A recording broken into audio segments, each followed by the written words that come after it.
আমি ইলিয়াসকে এই জন্য পছন্দ করি, কারণ ইলিয়াসের মাথায় একটা জিনিস ঢুকেছে, সেটা কি জানেন?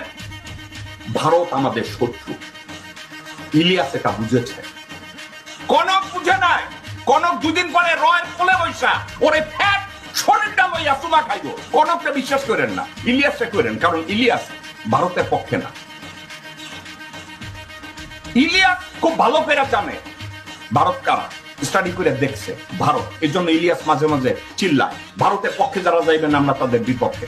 আমিও সত্য, আমি তাদের সাপোর্ট করি। তো এক্ষেত্রে ইলিয়াস যদি বলে যে ভারতের পক্ষে যারা যাইবেন, প্রথম আলোর পক্ষে যারা যাইবেন, আমি তাদেরকে নোট করে রাখতেছি, হালেলুয়া, আমি ইলিয়াসের পক্ষে, আলহামদুলিল্লাহ। এখন কথাটা হইতেছে এই ইলিয়াস পিনাকি এদেরকেও বলবো, গোরখদক আব্বাস শাহ আলমের দোসর। গোরখদক আব্বাস শাহ আলমের সামনে শিশু। শাহ আলম হয়েছে বাংলাদেশের সবচেয়ে বড় ভূমি ক্রিমিনাল। তার সম্পর্কে একটা ভিডিও বানাও রে ভাই। তার ছেলের কর্মকাণ্ড সম্পর্কে ভিডিও বানাও।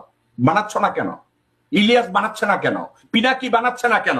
কনক সরওয়ার বানাচ্ছে না কেন? তারা এটা নিয়ে কথা বলে না কেন ভাই? ওইখানে কি তোমাদের মুখে কলা দিয়ে দিছে?